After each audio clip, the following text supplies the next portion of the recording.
طریقے سے ہم جناب ابراہیم کو دکھاتے ہیں ساری بادشاہی آسمانوں اور زمینوں کی،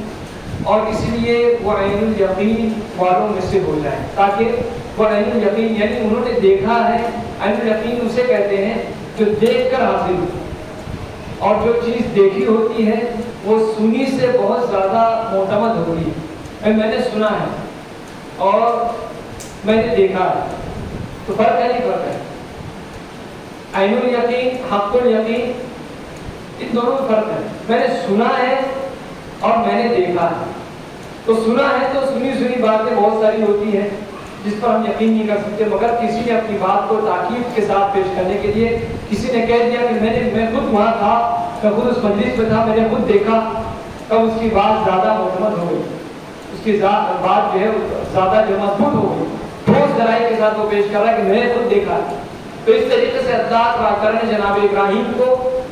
زمین و آسمان کی تمام بادشاہی دکھائی، تمام بادشاہت کے تمام جلوے دکھائے، اور دکھانے کے بعد اللہ تعالیٰ فرماتا ہے تاکہ وہ عین الیقین والوں میں سے ہو جائے، تاکہ وہ خود دیکھنے والے ہو جائیں، اور جب وہ دیکھیں گے تو پھر لوگوں کو بیان کریں گے میں نے دیکھا ہے، میں نے ایسا دیکھا ہے، میں نے زمین میں دیکھا ہے، میں نے آسمان میں دیکھا ہے، میں نے اس کے پوشیدہ خزانوں کو دیکھا ہے، میں نے اس میں پوشیدہ باتوں کو دیکھا ہے، میں نے اس میں پنہا رازوں کو دیکھا ہے۔ جب جناب ابراہیم کہیں گے تو پھر وہ بات الگ ہوگی۔ تو بیان فرماتے ہیں کہ اس طریقے سے اللہ تعالیٰ نے جو ہے عظیم بادشاہت اور سلطنت قاہرہ، یعنی آپ کو آسمان و زمین کی تمام اشیاء کا اللہ تعالیٰ نے مشاہدہ کرا دیا جناب ابراہیم کو، یہاں تک کہ چاند، سورج، پہاڑ، درخت اور دریا، تمام چیزوں کے حقائق آپ نے دیکھا، اور تمام ہوئے زمین اور آسمانوں کو مشاہدہ کیا۔ جناب ابراہیم کو اللہ تعالیٰ نے یہ عظیم اعزاز اور انعام عطا فرمایا۔ اس کے بعد جو ہے بیان فرماتے ہیں کہ عربی میں ہے، اس کا ترجمہ آپ کے خدمت میں پیش کروں، یعنی آپ کو، یعنی جناب ابراہیم صلی اللہ علیہ وسلم کو تمام نشانیاں اور تمام عجائبات اللہ تعالیٰ نے اپنے قدرت کے تمام عجائبات دکھائے۔ بے شک آپ پر 7 آسمان منکشف کر دیے گئے، 7 آسمان آپ پر ظاہر کر دیے گئے، کھول دیے گئے، اس کے راز کو کھول دیے گئے۔ تو آپ ابراہیم صلی اللہ علیہ وسلم نے آسمانوں کی جمی اشیاء کو دیکھا، آسمان میں جو کچھ ہے ان تمام کو جناب ابراہیم نے دیکھا، یہاں تک کہ آپ کی نظر عرش الہی تک پہنچی۔ آپ دیکھتے دیکھتے عرش الہی تک پہنچے، وہاں بھی دیکھا آپ نے۔ اسی طرح آپ پر 7 زمینیں اور 7 زمینیں جو منکشف کر دی گئی، ظاہر کر دی گئی، تو آپ نے زمین کے اندر، زمین پر اور زمین کے اندر جتنی چیزیں تھیں ان تمام چیزوں کو آپ نے دیکھا، مشاہدہ فرمایا۔ اور پھر اس کے بعد بیان فرماتے ہیں کہ اب جب کوئی بات پوشیدہ نہ رہی، جب سب کچھ دیکھ لیا، تو اب حال کیا تھا، اس تعلق سے کچھ باتیں ابن مردوی رحمۃ اللہ تعالیٰ علیہ نے حضرت علی رضی اللہ تعالیٰ عنہ سے روایت فرمائی کہ بیان کیا کہ رسول اللہ صلی اللہ علیہ وسلم نے ارشاد فرمایا کہ جب جناب ابراہیم نے آسمان اور زمین کے بادشاہت کا، یعنی اللہ تعالیٰ کی تمام ملکوتیت کا، اس کے بادشاہت کا جب نظارہ کیا، مشاہدہ کیا، تو آپ نے ایک شخص کو گناہ کرتے ہوئے دیکھا۔ آپ نے دیکھا ایک شخص گناہ کر رہا ہے، یعنی جو کہیں دور دراز چھپ کر معصیت کو چلا تھا، چھپ چھپا کر گناہ کر رہا تھا، خاموشی کے ساتھ اپنا گناہ کر رہا تھا، لیکن آپ نے مشاہدہ کر لیا، تو آپ نے اس کے خلاف بد دعا فرمائی، اس کی ہلاکت کی بد دعا فرمائی، تو ہلاک ہو جائے اس طریقے سے آپ نے بد دعا فرمائی، رب تعالیٰ نے اسے ہلاک کر دیا۔ آپ کی بد دعا کا یہ اثر ہوا کہ اللہ تعالیٰ نے اسے فوراً ہلاک کر دیا، اس شخص کو جو چھپ چھپا کے گناہ کر رہا تھا۔ پھر ایک شخص، آپ نے ایک شخص کو دیکھا اور آپ کو پتا چلا کہ یہ شخص بڑا گناہ گار ہے اور اللہ کی نافرمانی کرتا ہے، تو آپ نے اس کے خلاف بھی بد دعا کرنے کا ارادہ کیا، تو ویسے ہی جو ہے اللہ تعالیٰ نے آپ کو منع فرما دیا۔ اے ابراہیم کیا کر رہے ہو؟ جس کو ایسا دیکھو گے اس کے خلاف بد دعائیں کرتے رہو گے، کیا کر رہے ہو اس طریقے سے؟ تو آپ مستجاب الدعوات ہیں، میرے بندوں کی ہلاکت کی دعا نہ کریں۔ آپ کی میں دعا قبول کرتا ہوں تو اس کا یہ مطلب نہیں کہ آپ میرے بندوں کے خلاف بھی آپ ہمیشہ بد دعائیں کرتے رہیں۔ آپ مستجاب الدعوات ہیں، آپ جب دعا کریں گے آپ کی دعا کو نہیں رد کر سکوں گا، میں رد نہیں کروں گا، میں آپ کی دعا قبول کروں گا۔ تو اس کا یہ مطلب نہیں کہ آپ میرے بندوں کے خلاف بد دعائیں کریں گے آپ۔ تو یہ اللہ تعالیٰ نے فرمایا۔ اب اللہ تعالیٰ فرماتا ہے آپ سے کہ کیونکہ میرے بندے 3 قسم کے ہیں، یا تو گناہگار ہوں گے لیکن توبہ قبول کروں گا، یا وہ خود تو گناہگار ہی رہیں گے لیکن ان کے آنے والی اولاد میں ایسے نیک لوگ ہوں گے جو زمین کو تسبیحات سے بھر دیں گے، تسبیح پڑھ پڑھ کے اللہ کی پاکی بیان کر کر کے زمین کو بھر دیں گے، انہی کی نسلوں میں سے لوگ ہوں گے۔ یعنی اللہ کے حمد و ثنا، تسبیح و تحلیل اتنی زیادہ کریں گے کہ ان کے فیضان سے وہ لوگ بھی ذکر الہی مشغول ہو جائیں گے، یا وہ لوگ گناہوں کے ہاتھ میں ہی مر جائیں گے اور میرے قبضے قدرت میں ہوں گے، اس کے بعد میری مرضی کی بات ہوگی، میں چاہے انہیں معاف کر دوں گا یا پھر سزا دوں گا، تو یہ میرے اختیارات میں ہے، تم کیوں ان کے خلاف بد دعا کر رہے ہو؟ جانے دو، چھوڑ دو ان کو ان کے حال میں۔ لوگوں میں ایسے حالات لوگوں کے ہوتے ہیں، کبھی سدھر جائیں گے اور کبھی بگڑے رہیں گے، اور پھر کبھی ایسا ہو سکتا ہے کہ ان کے آنے والی نسلوں میں کچھ ایسے لوگ پیدا ہو جائیں گے جو ان کے تعلق سے دعا کریں گے، میں ان کے ذریعے سے جو ہے ان کی دعاؤں کو سن لوں گا اور پھر ان کی زندگی میں انقلاب پیدا کر دوں گا، وہ بھی اچھے بن جائیں گے۔ تو تم جو ہے لہٰذا یہ حال کیسے ہوا بیان فرماتے ہیں کہ جب ان کے سامنے تمام راستوں کو کھول دیا گیا تو پھر وہ اللہ کے عجائب و قدرت کو دیکھنے کے بعد اور جنت اور اس کے تمام تر معاملات کو دیکھنے کے بعد، جہنم اس کے رموز و نہایت کو دیکھنے کے بعد آپ بتائیے گوارا نہیں کرتے کہ کوئی اللہ کی کھلا کھلا نافرمانی کرے، اللہ کا رزق کھائے اس کی نافرمانی کرے؟ یہ مجھ سے کیسے برداشت ہوگا؟ اس لیے آپ نے اس کے خلاف بد دعا کیا، مگر اللہ تعالیٰ نے آپ کو منع فرمایا کہ کیا ہے کیا کرو، جانے دو، چھوڑ دو، اس کو بھی جینے کا حق ہے، ہو سکتا ہے کہ آخر ابھی ہونے تک توبہ کر لیں، تو اس طریقے سے آپ کو منع فرمایا گیا۔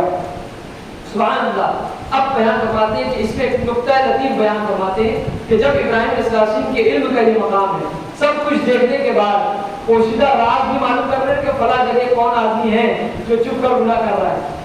پوشیدہ بات ہے نا، یہ سب کو معلوم کریں گے۔ جب جناب ابراہیم کے علم کا یہ مقام ہے تو سید الانبیاء حبیب کبریا محمد مصطفیٰ صلی اللہ علیہ وسلم کے علم کا کیا مقام ہوگا کہ جمیع انبیاء علیہ السلام کا مجموعی علم حضور علیہ السلام کے علم کے مقابلے میں ایک قطرے کی مثال ہے۔ جتنا تمام نبیوں کو دیا گیا وہ تمام نبیوں کا علم حضور کے سامنے، حضور کے دریائے علم کے سامنے، علم کے دریا کے سامنے حضور کے وہ تمام نبیوں کا علم ایک قطرے کے معافی اور حضور کا علم سمندر کے معافی، تو بہرے نبوت کی بات ہی کچھ اور ہے۔ پھر اس کے بعد بیان فرماتے ہیں کہ اب جناب ابراہیم اپنے قوم کو اور اپنے چچا کو بت پرستی میں مشغول دیکھا، بت پرستی کرتے ہوئے دیکھا تو آپ نے باضابطہ طور پر اپنے بیزاری کا اظہار فرمایا اور کسی طریقے سے رد بھی کرتے تھے، اور سسٹمیٹک حسن اخلاق کے ذریعے سے سسٹم کے ساتھ حسن جو ہے وہ رد کے ذریعے سے آپ ان کا رد فرماتے تھے، رد بلیغ فرماتے تھے۔ تو بیان فرماتے ہیں کہ قرآن پاک نے جسے بیان فرمایا وَإِذْ قَالَ إِبْرَاهِيمُ لِأَبِيهِ آزَرَ أَتَتَّخِذُ أَصْنَامًا آلِهَةً إِنِّي أَرَاكَ وَقَوْمَكَ فِي ضَلَالٍ مُبِينٍ۔ اور یاد کرو جب جناب ابراہیم نے اپنے باپ آزر سے کہا کہ تم بتوں کو خدا بناتے ہو، اسے تم تراشتے ہو، تم بت بناتے ہو اور اسے خدا بھی بنا دیتے ہو، کیا کرتے ہو یہ؟ بے شک میں تمہیں اور تمہاری قوم کو کھلی برائی میں دیکھتا ہوں۔ جناب ابراہیم یہ اپنے چچا سے، مجازی بات یعنی چچا سے اور ان کی قوم سے یہ بات کھلا کھلا آپ بیان کرتے ہیں کہ یہ جو میں دیکھ رہا ہوں تم کو، یہ سب جو کھلا کھلا برائی ہے یہ صحیح نہیں ہے، تم خود بناتے ہو اسے خدا بنا دیتے ہو۔ اب اس کے بعد جو ہے آیت کریمہ میں عرب کے مشرکین پر یہ حجت قائم کی گئی کیونکہ ان میں سے کئی جناب ابراہیم کو معظم جانتے ہیں، جناب ابراہیم کو عرب کے لوگ جو ہے جناب ابراہیم کو اپنا دادا اور بڑا اور اس طریقے سے بڑا بزرگ کو در مانتے تھے، اپنی نسبت ان کی طرف کیا کرتے تھے کہ ہم تو جناب ابراہیم کی اولاد ہیں،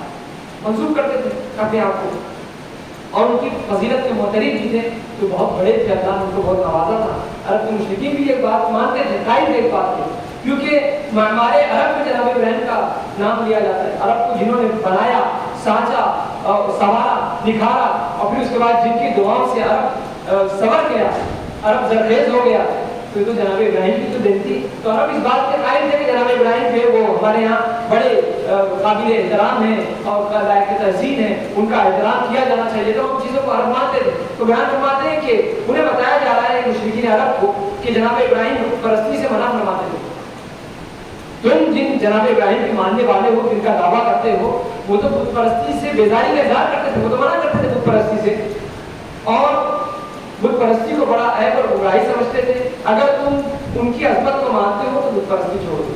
اگر تم جناب ابراہیم کو صحیح میں مانتے ہو اور ان کے ماننے کے دعوے دار ہو حقیقی طور پر، تو جناب ابراہیم تو خود بت پرستی سے اپنی بیزاری کا اظہار کرتے تھے، تم بھی اپنی بیزاری کا اظہار کرو۔ یہ قرآن پاک نے ان سے صحیح انداز میں بیان کیا۔ اب اس کے بعد قرآن پاک کی آیت ہے کہ ابراہیم نے جب اپنے باپ سے کہا، یعنی آزر سے کہا کہ اے میرے باپ، کیوں ایسے کو پوچھتے ہو جو نہ سنتا ہے، نہ دیکھتا ہے، نہ کچھ کام آتا ہے، نہ کچھ کام کر سکتا ہے؟ اے میرے باپ بے شک میرے پاس وہ حکم آیا جو تیرے پاس تمہارے پاس نہیں آیا، تو میری تابعداری کرو، میں تمہیں جو ہے سیدھی راہ دکھاؤں گا۔ میرے باپ شیطان کا بندہ نہ بنو، بے شک شیطان رحمان کا نافرمان ہے۔ یعنی جتنے کام ہیں ان بت پرستوں کا حال یہ تھا کہ وہ آنکھ بند کر کے مان لیا، اور کسے مانا؟ جو سن بھی نہیں سکتا، دیکھ بھی نہیں سکتا، جنہیں خود وہ تلاش کر بناتے تھے۔ تو یہ جتنے کام ہیں وہ شیطان کا کام ہے، اور شیطان تو خدا کا نافرمان ہے۔ تو وہ کب چاہے گا کہ بندہ رحمان کا فرمانبردار ہے؟ اس لیے لوگوں کو راہ اچھا بھٹکانے کی کوشش کر رہا ہے۔ اس طریقے سے آپ نے اپنے چچا کو سمجھانے کی پوری کوشش کروائی۔ ان تمام آیات میں جو ہے وہ جو بات کا مراد ہے وہ آذر ہی ہے، یعنی چچا مراد دیا گیا ہے۔ آپ نے اسے نصیحت کرتے ہوئے کہا کہ جن بتوں کی تم پوجا کر رہے ہو وہ اور جس کی عبادت تم کر رہے ہو وہ دیکھ نہیں سکتا، جو تم کہہ رہے ہو، جو تم اس کی بارگاہ میں جو عقیدت و مناجات کے الفاظ پڑھتے ہو وہ سن بھی نہیں سکتا۔ اس کا یہ حال ہے، وہ سن بھی نہیں سکتا، اور نہ کسی چیز کو دیکھ سکتا ہے، نہ کلام سن سکتا ہے۔ ان میں وہ طاقت نہیں ہے جو تمہارے پاس ہے، اس بت کے اندر وہ طاقت نہیں ہے جو تمہارے پاس ہے۔ تم تو بنانے کی طاقت رکھتے ہو، اسے بگاڑنے کی طاقت رکھتے ہو، وہ طاقت تک اس کے اندر نہیں ہے جسے تم پوچھ رہے ہو، اور وہ تمہاری کسی مدد بھی نہیں کر سکتا، کسی قسم کی مصیبت سے نجات بھی نہیں دلا سکتا۔ تم سے بے پرواہ ہے وہ، جب انہیں جو ہے وہ تمہاری کوئی چیز کو حاصل نہیں کر سکتے، اور نہ تم ان سے کچھ حاصل کر سکتے ہو۔ تو اب بیان کرتے ہیں کہ پھر وہ عبادت کے لائق نہیں ہو سکتا، بلکہ ان کی عبادت کرنا در حقیقت شیطان کی عبادت کرنا ہے، کیونکہ اس سے وہ خوش ہوتا ہے، اور بتوں کی عبادت کرنا اسی کے دھوکے اور فریب کا نتیجہ ہے۔ اس نے تمہیں دھوکے میں ڈال دیا کہ تم اس کی عبادت کرو گے تو یہی بت تمہیں اللہ سے شریک کریں گے۔ تو یہ تو اس کے خام خیالی ہے، اور وہ تمہارے دلوں میں جو فضول پیدا کر دیا ہے اسی فضول میں تم بھی منہمک ہو، اسی دھوکے میں تم بھی پڑ گئے ہو، لہٰذا تم وہی کام کرو جو اس نے کہا ہے۔ اس لیے تم شیطان کی عبادت چھوڑو، کیونکہ شیطان اللہ کا نافرمان ہے، وہ خود تو مردود ہو چکا ہے، دوسروں کو بھی بھٹکانے میں ہر وقت کوشش میں لگا ہوا ہے، اور وہ تو چاہتا ہے کہ کوئی نہ کوئی میرے دامن فریب میں پھنس کر اللہ تعالیٰ سے دور ہو جائے اور اس کے عذاب کا مستحق بن جائے۔ تو خود یہ چاہتا ہے، تو وہ یہ چاہ رہا ہے، اور جو وہ چاہ رہا ہے وہ کر رہے ہو۔ اس طریقے سے آپ نے پوری سمجھانے کی کوشش فرمائی۔ اس طریقے سے جو ہے قرآن پاک میں بیان فرمایا کہ پھر اس کے بعد جو ہے جناب ابراہیم کی خبر پڑھو۔ قرآن پاک بیان فرماتا ہے کہ جب انہوں نے اپنے باپ اور اپنی قوم سے فرمایا کہ تم کیا پوچھتے ہو، بولے بتوں کو پوچھتے ہیں، پھر ان کی پوجا میں منہمک رہتے ہیں۔ پھر فرمایا کہ کیا وہ تمہاری سنتے ہیں جب تم پکارتے ہو یا تمہارا بھلا کرتے ہیں؟ بولے ہم نے اپنے باپ دادا کو ایسا ہی کرتا پایا۔ تو کیا تم دیکھتے ہو جنہیں پوج رہے ہو؟ تم اور تمہارے اگلے باپ دادا بے شک وہ سب میرے دشمن ہیں، مگر پروردگار عالم وہ جس نے مجھے پیدا کیا اور وہی مجھے ہدایت دے گا، اور وہی مجھے کھلاتا اور پلاتا ہے، اور جب میں بیمار ہوتا ہوں تو وہی مجھے شفا دیتا ہے، اور وہی مجھے وفات دے گا، وہی مجھے زندہ کرے گا۔ یہ تمام اوصاف، یہ تمام حجت و دلائل جناب ابراہیم نے اپنی قوم کے سامنے پیش کیا، اور اپنے چچا کے سامنے ان تمام باتوں کو پیش کیا، گرانے کا بھی، پلانے کا بھی، پالنے کا بھی، اور جلانے کا بھی، مارنے کا بھی، ان تمام چیزوں کی اوصاف کو بیان کیا کہ کیا وہ ان تمام چیزوں کو کر سکتا ہے؟ یہ تو میرا رب ہی کرتا ہے، ہدایت تک دینا کا کام جو ہے رب کا ہے۔ اس طریقے سے جناب ابراہیم نے اپنے چچا اور اپنے قوم کے سامنے جو ہے اپنی حجت کو تمام کیا۔ اس کے بعد جو ہے بیان فرماتے ہیں کہ جناب ابراہیم کے سمجھانے کا انداز بھی کتنا پیارا انداز ہے کہ ان سے ہی ان کے معبودوں کی بے بسی کا اعتراف کرا دیا۔ بھائی خود ان کے لوگوں سے وہ جناب ابراہیم پوچھتے ہیں کہ جن کو تم پوج رہے ہو صحیح سے بتانا کہ یہ تمہاری کچھ مدد کر سکے۔ تو قوم تو خود متحد ہو گئی کہ نہیں، یہ تو ہم جانتے ہیں، مگر کیونکہ ہمارے باپ دادا بھی یہ کرتے ہیں اس لیے ہم بھی کر رہے ہیں۔ اس حقیقت کے وہ بھی معترف تھے کہ یہ کچھ نہیں کر سکتے، لیکن ہمارے باپ دادا کرتے ہیں اس لیے ہم بھی کر رہے ہیں۔ تو آپ بیان فرماتے ہیں کہ ان سے ان کے معبودوں کی بے بسی کا اعتراف کرایا جناب ابراہیم نے،